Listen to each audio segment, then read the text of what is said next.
বাপ, নিজেদের জিন্দিগিতে একবার ভাইবা দেখেন, আমিও ভাবি আপনিও ভাবেন এমন আচরণ আমার মধ্যে আছে কিনা। 3 দিন ধরে যে বাড়িতে মেয়ের বিয়েতে, ছেলের বিয়েতে যে ডেকসেট বাজাইলেন, কারে খুশি করার জন্য? হ্যাঁ, 1 লক্ষ টাকার গেট, এরপরে গায়ে হলুদের এই নগ্ন অনুষ্ঠান কার জন্য করলেন? বেড়া বেড়ি সব, যুবক যুবতী সব একই মাইক্রো প্রাইভেট কারের ভিতরে যাতাযাতি করে বহাইয়া একখান থেকে একখানে নিলেন, কার জন্য?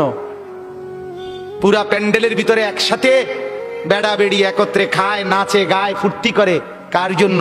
শুধু সমাজ, সোসাইটি, পরিবেশ, সোসাইটি মেনটেন করছেন, সমাজ মেনটেন করছেন। ছেলেরা চাইছে, মেয়েরা চাইছে, বাচ্চারা চাইছে, এতে হেতে চাইছে, তো মালিক তিনি কি চাইছিল? ওনার কথা মনে হয় নাই? রাসূল সাল্লাল্লাহু আলাইহি সাল্লাম, তার কথা মনে হয় নাই? বলেন, কিয়ামতের দিন নবী সাল্লাল্লাহু আলাইহি ওয়াসাল্লামের কাছে কোরআনে আছে, ফাকাইফা ইদা জিনা মিন কুল্লি উম্মাতিন বিশাহিদ ওয়া জিনা বিকা আলা হাউলা'i শাহীদা। নবীকে বলছে আল্লাহ, বন্ধু, আপনার উম্মতের প্রত্যেকের আমলনামা আমি আপনার হাতে দেখাবো, আপনার হাতে, আপনার সামনে পেশ করব, আপনি দেখে কথা বলবেন। আমার কাছে সুপারিশ আপনি কইরেন, মানা নাই, কিন্তু আপনি দেখা করবেন। রাসূলুল্লাহ সাল্লাল্লাহু আলাইহি ওয়াসাল্লাম যদি হাসরের ময়দানে এরকম আমলনামা খুলে উল্টায় আর পৃষ্ঠার পর পৃষ্ঠা দেখে ফজর নাই, জোহর নাই, আসর নাই, মাগরিব নাই, এশা নাই, শনিবার রবিবার, মদ, জুয়া, অবৈধ উপার্জন, গান, বাদ্য, নাটক, সিনেমা, জিনা, ব্যভিচার, বেহায়া, বেপর্দা, সব উল্টায়। আল্লাহ নবী সাল্লাল্লাহু আলাইহি সাল্লাম তখন বলবে, উম্মত কি এটা? উম্মত, আমার 23 বছরের এত চোখের পানির কথা একবারও মনে হয় নাই? কি আনছো এটা আমারে? উম্মত, তুমি জানো না আমি যে তায়েফের পাথরের আঘাতে পুরা পিঠ চালনির মতো জাজরা বানায় ফেলছে আমার? শোনো নাই তুমি? আমারে যে উহুদের ময়দানে দান দান শহীদ করে রক্তাক্ত করছে, তুমি শোনো নাই? আমি যে 14 দিন পেটে ক্ষুধার তাড়নায় পাথর বাঁধছিলাম, উম্মত, তোমার মনে নাই? একবারও শোনো নাই আমার ক্ষুধার কষ্ট, আমার পিঠের ব্যথা, আমার দাঁতের ব্যথা, আমার কাঁধে 2টা কড়া ঢুকে গেছে? উম্মত, আমার ঘরে 3 মাস আল্লাহর নবীর স্ত্রী আয়েশা বলছে, আল্লাহর কসম উম্মত, নবীর স্ত্রী বলছে 3 মাস 3টা সূর্যাঁদ উঠছে, ডুবছে, রাআইনা হিলালান সুম্মা হিলালান সুম্মা হিলালান, 3 চাঁদ 3 মাসে নবীর 9 জন বিবির কারো ঘরে আম্মা জান আয়েশা বলে 1 ফোঁটা চুলায় আগুন জ্বলে নাই। মা আওকাদাত ফি আবিয়াতে রাসূলিল্লাহ নারুন, নবীর একজন বিবির ঘরেও আগুন জ্বলে নাই।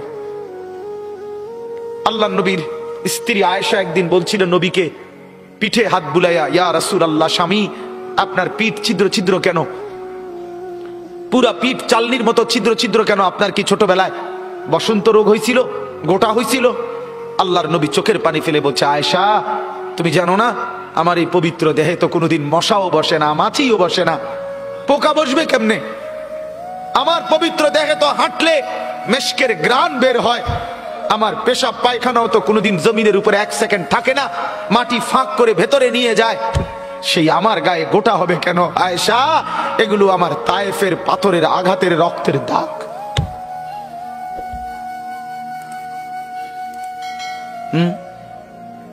বলো না বাপ, কিছুই মনে হইল না? এভাবে ভুলে গেলেন, ভুলে গেলেন? রাসূলুল্লাহ সাল্লাল্লাহু আলাইহি সাল্লামকে একবারও মনে হলো না? আল্লাহকে ভালোবাসেন, নবীকে ভালোবাসেন, আখিরাত চিনেন? এই বাপ, আমি আপনাদের সন্তান, আমার বাবা আপনাদের মহল্লায় 43 বছর এই বড় মসজিদের ইমাম ছিলেন, 1 দিন 2 দিন না। আমি এই মাটিতে বড় হওয়া ছেলে, এই প্রাইমারি স্কুলের ছেলে, এখানেই বড় হয়েছি। এরা সব আমার আপনজন। আমি আমার আপনজনদেরকে শক্ত করে বললাম, আমি যদি কারো ভাতিজা হই, আপনি আমার চাচা, আমি চাই আমার চাচা যেন হয় জান্নাতি। আমি যদি কারো নাতি হই, আপনি আমার দাদা, আমি চাই আমার দাদা যেন হয় জান্নাতি। আমি যদি কারো ভাই হই, বন্ধু, তো আমি চাই ভাই, 2 ভাই মিলে একসাথে হই জান্নাতি। আল্লাহ তোমাকেও তৌফিক দেন, আমাকেও তৌফিক দেন। দোয়া করি বাপ, দোয়াও চাই, জিন্দগি বদলান, যুবক জিন্দিগি বদলাও, দিবা নিশির ফিকির আমার, জিন্দিগি চেঞ্জ করেন, জীবন চেঞ্জ করেন, ফজরের নামাজে অভ্যস্ত হন। আল্লাহর কসম বন্ধু, ফজরের নামাজ যে পড়বে না সে ইমাম মাহাদিকে খুঁজে পাবে না, সে দাজ্জালের অন্তর্ভুক্ত হবে। এটা হাদিস। মাহাদি পাবে না, দাজ্জালের অন্তর্ভুক্ত হবে। এই সমস্ত মাথার সেলুন কাটিং চুল যেগুলো উঁচা, সামনে বড় বড় চুল, এদিকে চুল নাই এদিকে চুল নাই, সব দাজ্জালের চুল। বিশ্বাস করো, একেবারে পরিষ্কার হাদিস, মুসলিম শরীফের হাদিস। আল্লাহর নবী বলছে দাজ্জাল হবে শাবুন কাতাতুন, দাজ্জাল হবে যুবক, আর দাজ্জালের চুল হবে এলোমেলো। এই জন্য দুশ্মন এটাকে জনপ্রিয় করে দিছে। এদিকে নাই এদিকে নাই, ওইদিকে নাই, এখান দিয়ে নাই, এখান দিয়ে ফেলায় দিছো, ওইখান দিয়ে উঁচা করে রাখছো, সামনে দিয়ে ঝাঁকড়া বানায় রাখছো। কি করছো বাপ? কোনোদিন জিজ্ঞাসা করলা না এটা কার থেকে নিলা? কি এটা? এটা কি মডেল নিলা? সেলুন থেকে বুঝি মানুষে মডেল নেয়, নাফিদ বুঝি ডিজাইনার হয়। হ্যাঁ, এটা বুঝি একটা রুচি হইলো। হ্যাঁ, কি পড়লা বন্ধু? এত বাংলা, এত অঙ্ক, এত ইংরেজি বই, এত পদার্থ, এত অপদার্থ, এত জীববিজ্ঞান, এত জড় বিজ্ঞান, এত কিছু কই গেলইনি। এরপরে সব থুইয়া নাফিতের থেকে গিয়া ডিজাইন আনলা। কথা বলেন না কেন? নাফিত থেকে কেন ডিজাইন আনলেন? নাফিত কেন সাজাই দিবে মুসলমানকে? মুসলমানকে সাজাবে তো রাসূলুল্লাহ সাল্লাল্লাহু আলাইহি ওয়াসাল্লাম। এক সাহাবী বলছেন নবী কেমন ছিল জানো? যার সারা অঙ্গ একসাথে দেখলে সবচেয়ে সুন্দর, প্রতি অঙ্গ আলাদা আলাদা দেখলেও সবচেয়ে সুন্দর। আরেকজনকে বলছে আপনি বলেন তো। আরেক সাহাবী বলছে আমি বলি, যে নবী ছিলেন এমন যাকে একবার দেখলে আবার দেখতে মন চায়, দ্বিতীয়বার দেখলে প্রথমবারের চাইতে আরো সুন্দর মনে হয়, যত তারে দেখি তত সুন্দরই লাগে। তিনি ছিলেন এমন। আল্লাহ তাআলা মেরাজে, এই যে এই মাস, 7 আসমানের উপরে আরশে আজিমে আল্লাহ তাআলা নবীকে নিয়ে গেলেন। যখন আরশের উপরে আল্লাহ তাআলা রাসূল সাল্লাল্লাহু আলাইহি ওয়াসাল্লামকে দাঁড় করাইলেন, এইবার আল্লাহ বললেন বন্ধু কোনানে আনছি জানেন? আপনি জানেন কোথায় আনছি আপনারে? কাজে আপনি যখন ছোটবেলায় জন্ম নিছেন, ছোট্টবেলায় ফেরেশতাদেরকে বলছিলাম, ফেরেশতারা আমার বন্ধুকে কোলে নাও, নিয়া আমার সৃষ্টির পূর্ব থেকে পশ্চিম পুরা দিগন্ত ঘুরাও, আমার গোটা সৃষ্টিকে বলো যে তারা যেন দেখে বন্ধু আমি কেমন বানাইলাম। দেখো, দেখ আসমান দেখো, জমিন দেখো, বন্ধু আমি কেমন বানাইলাম। নাক দেখো, চোখ দেখো, ঠোঁট দেখো, মুখের চাহনি দেখো, চেহারার রং দেখো, চোখের পলক দেখো। এরপরে আল্লাহ 7 আসমানে আরশে আজিমে নিয়ে এইবার আল্লাহ বললেন বন্ধু সেদিন ছোট্টবেলায় কোলে আপনারে সবাই দেখছে, এবার সব কিছুর উপরে আইনা, উপরে শুধু আমি আল্লাহ, তার নিচেই আপনি, এবার আপনি দেখেন গোটা সৃষ্টি আমি কেমন বানাইলাম। ওই সময় ওরা দেখছে, এখন আপনি দেখেন, আপনি দেখেন। সুবহানাল্লাহ, এত বড় মর্যাদা সম্পন্ন রাসূল, তাকে ছেড়ে দিলেন, তাকে ত্যাগ করলেন। আল্লাহ আমাকেও বুঝ দান করেন, আমাদের প্রত্যেককে বুঝ দান করেন। শেষ কথা এটাই, আফালা তাযাক্কারুন। আল্লাহ বলে বান্দা আমি কিন্তু গুনাহ লম্বা হইলে, নাফরমানি লম্বা হইলে, আমার অবাধ্যতা লম্বা হইলে, মনের চাহিদা মতো খামখেয়ালি করিলে আমি কিন্তু গোমরা করে দেই, আমি মোহর মেরে দেই, চোখে পর্দা ফেলে দেই, আর হেদায়েত দিবার কেউ থাকে না। আফালা তাযাক্কারুন। আমার বান্দা উপদেশ কি নিবা না? উপদেশ গ্রহণ করবা না? তবুও তো বলেন আল্লাহকে, আল্লাহ আমরা উপদেশ নিলাম, আমরা আপনার নাফরমানি করব না, আপনার রাসূলের অবাধ্যতা করব না।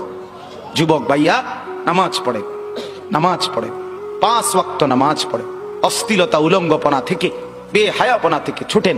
নারীর ফাঁদে পড়বেন না, নারীর পিছনে পড়বেন না, অনর্থক কোনো মেয়ের প্রেমে পড়বেন না। আল্লাহ তাআলাই হালাল ভাবে একজন উত্তম স্ত্রী আল্লাহ মিলায় দেবে ইনশাআল্লাহ। এটা কোরআন, এটা আল্লাহর ওয়াদা। বান্দা আমি তোকে বানিয়েছি, তোর জন্য যদি আমি এত উপকরণ তৈরি করি তো একজন স্ত্রী তো তোর জন্য আমি বানাইছি। অতএব দয়া করে আমার বন্ধু, আমার জওয়ান অনেক ছেলে বসছেন, সবার কাছে অনুরোধ আমরা 5 ওয়াক্ত নামাজ পড়ার নিয়ত করি, বলেন ইনশাআল্লাহ। সর্বশেষ কথা হলো ওয়াকালু মা হিয়া ইল্লা হায়াতুনাদ দুনিয়া নামুতু ওয়া নাহইয়া ওয়া মা ইউহলিকুনা ইল্লা দাহর।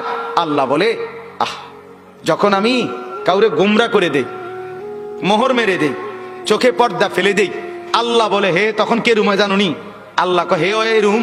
সে তখন বলে জীবন কেবলই এই দুনিয়াটা, কারণ তার তো আর কি নাই, হে সাইড মনো নাই, কথা বুঝেন নাই?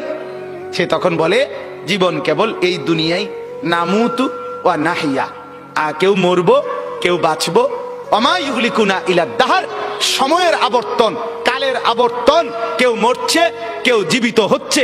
এখানে আলাদা কোনো স্রষ্টা, আলাদা কোনো তৈরিকারী, এটা কিছু নাই। কালের আবর্তনে, সময়ের আবর্তনে কেউ মরবে কেউ বাঁচবে। সময়ের আবর্তনে প্রথমে বান্দর থাকবে, ধীরে ধীরে মানুষ হয়ে যাবে। বাহ বাহ বাহ বাহ। যখন আল্লাহ ভুলে যায়, আখিরাত ভুলে যায়, তখন আমি যে একটু আগে বলছি যে পরকাল ভুলে গেলে, আল্লাহ ভুলে গেলে নিজেকেই ভুলে যায়। তখন গিয়া বান্দরের জিগায়, বান্দরের কাছে গিয়া জিগায়, এই যে ভাই বান্দর, চাই দেখেন তো একটু আমারে চিনেননি? বান্দরে হ চিনছি তো, আপনি তো আমার লগে আসিলেন, আমরা লগে, আপনি হেনে গেলেন কা? কয় এটাই তো আমি জিগাইতে আইছি, আমি তো আসিলাম আপনার লগে, আমি হেনে গেলাম কা? নাউযুবিল্লাহ, নাউযুবিল্লাহ। অতএব কোরআন থেকে বঞ্চিত হলে আখিরাত মিলে না, পরকাল মিলে না, আল্লাহকে আর খুঁজে পাওয়া যায় না, নিজের অস্তিত্ব ভুলে যায়। আল্লাহ বলেন ওয়ামা লাহুম বিযালিকা মিন ইলম ইনহুম ইল্লা ইয়াযুন্নুন। আল্লাহ বলে মূলত এদের কোনো জ্ঞানই নাই। যারা দুনিয়াকে নিয়ে ব্যস্ত থাকে এরা মূর্খ, মূর্খ, নাদান, অজ্ঞ। ইনহুম ইল্লা ইয়াযুন্নুন, তারা নিজের খেয়াল খুশি মতো চলে, অনুসরণ করে, বলে। আল্লাহ বলেন মূলত জীবন বলা হয় দুনিয়া না আখিরাত। জীবন মূলত কি বলেন না? অতএব বাপ, আপনাদের কাছে অনুরোধ, রাত গভীরে এতটুকুই কথা। মূল বক্তব্য দুইটা। একটা ছিল, প্রথম বলছিলাম আল্লাহর কোরআন পড়বেন, বলেন ইনশাআল্লাহ। মনে আছে না কথাটা? কোরআন পড়েন, তরজমা পড়েন, অর্থ পড়েন, শুধু বাংলা অনুবাদটাই পড়েন, দেখবেন কলিজার মধ্যে নূর আসবে ইনশাআল্লাহ, আলো জ্বলবে, আলো, সব ভালো লাগবে, নতুন করে ভাবতে শিখবেন, আল্লাহ তাআলা তৌফিক দিবে।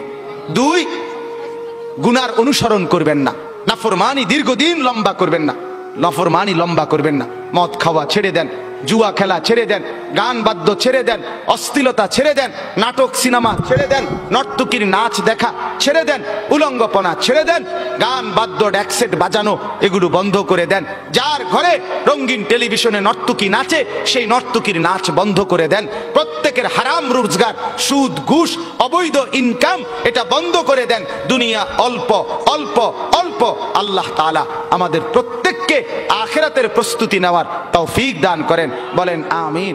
আমি আমার আব্বার জন্য